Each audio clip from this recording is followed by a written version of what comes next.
শ্রীভূমি নার্সের রহস্য মৃত্যুতে নয়া মোড়। অভিযুক্ত সাহেল উদ্দিনের বিরুদ্ধে সদর পুলিশে মামলা দায়ের এবং মামলা দায়ের করলেন মৃত নার্সের ভাই কৃষ্ণকান্ত দাস। বুধবার লক্ষ্মীচরণ রোডের ভাড়া ঘরে গলায় ফাঁস লাগানো অবস্থায় উদ্ধার করা হয় নার্সের মৃতদেহ। শ্রীভূমি থেকে এ নিয়ে সরাসরি আমরা যাব মিষ্টুর কাছে। শ্রীভূমি থেকে রয়েছেন আমাদের প্রতিনিধি মিষ্টু দত্ত।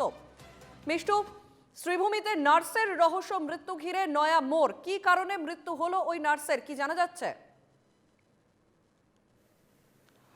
দেখো, এই সমগ্র ঘটনা এই মুহূর্তে আমরা নতুন মুড প্রকাশে এসেছে বলে বলতে পারবো।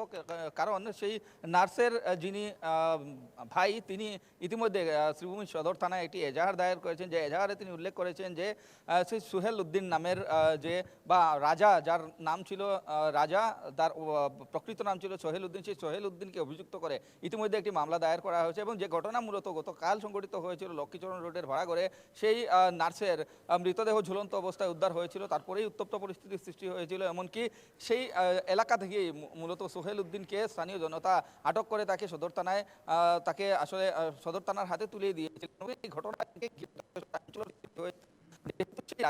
ধর্ম পরিচয় মূলত সেই যুবতীর সাথে প্রেমের সম্পর্ক গড়ে তুলেছিল। এবং যখন আসলে সেই যুবতী এই বিষয়টা জানতে পেরেছিল যে রাজা আসলে কোনো অবস্থায় একজন হিন্দু যুবক নয়, তখনই কিন্তু সেই যুবতী মানসিকভাবে ভেঙে পড়েছিল। তারপর একসময় চরম সিদ্ধান্ত হাতে নিতে হয়েছিল। এবং আজকের দিনে আমরা দেখতে পেয়েছি যে যেহেতু সেই যুবতীর ঘর নার্স, সেই যুবতীর পেশায় নার্স, সেই যুবতীর ঘর রাকেশনগর এলাকায় ছিল, বাগারগুল গ্রামে রাকেশনগর এলাকায় ছিল। সেই রাকেশনগর এলাকা থেকে প্রায় অর্ধ শতাধিক লোক আজ শ্রীভূমি সদরে এসে উপস্থিত হয়েছিল। এবং তারা শ্রীভূমির যিনি পুলিশ সুপার, ওনার হাতে একটি মেমোরেন্ডাম প্রদান করেছেন, যাতে এই ধরনের ঘটনা যে সংঘটিত হয়েছে সেই ঘটনার সাথে জড়িত সেই সোহেল উদ্দিনের যাতে উপযুক্ত শাস্তি হয়, সেই দাবি নিয়ে তারা কিন্তু আজকে পুলিশ অধীক্ষকের সাথে তারা দেখা করেছিলেন। এবং তারপর যে এফআইআর ইতিমধ্যে দেওয়া হয়েছে, সেই এফআইআরে উল্লেখ রয়েছে যে সেই রাজা ওরফে সোহেল উদ্দিন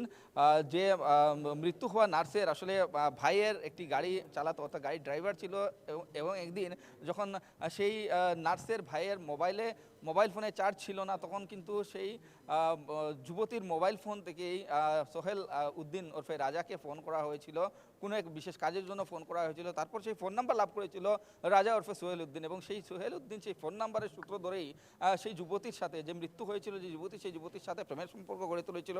এবং এমনকি সেই সম্পর্ক প্রায় 6 মাস অবধি গড়িয়েছিল। অর্থাৎ প্রায় বিভিন্ন সময় সে ফোন করে আসলে এক প্রকার সম্পর্কে জড়িয়ে গিয়েছিল। এবং এক সময় যখন সেই যুবতী এই রাজার বিষয়ে জানতে পেরেছিল যে রাজা প্রকৃত অবস্থায় হিন্দু নয়, সে একজন মুসলিম ধর্মের যুবক, তখন কিন্তু সেই মেয়ে আসলে মানসিকভাবে যথেষ্ট ভেঙে পড়েছিল।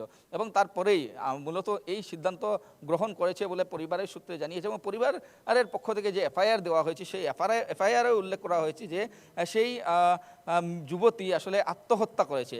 অর্থাৎ সেই রহস্যভেদ সেই এফআইআরে হচ্ছে যে আত্মহত্যা করেছে বলে পরিবারের লোকজন উল্লেখ করেছেন। এবং সেই ঘটনার সাথে মূলত জড়িত, অর্থাৎ ধর্ম লুকিয়ে যখন সেই সোহেল আহমেদ যুবতীর সাথে প্রেমের সম্পর্ক গড়ে তুলেছিল, তারপরেই যুবতী আসলে এই ধরনের সিদ্ধান্ত উপনীত হতে হয়েছিল, অর্থাৎ চরম সিদ্ধান্তে উপনীত হয়েছিল। এবং তারপরেই এই সমগ্র এক প্রকার এপিসোড সামনে আসলো যে এক রাজা ওরফে সোহেল উদ্দিন নামের সেই যুবক আসলে নিজের ধর্ম পরিচয় লুকিয়ে এভাবেই এক হিন্দু যুবতীর সাথে প্রেমের সম্পর্কে জড়িয়েছিল।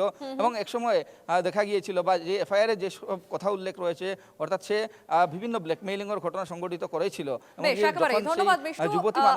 ধন্যবাদ তোমাকে। আমাদের সঙ্গে সরাসরি ছিলেন প্রতিনিধি মিষ্টু দত্ত।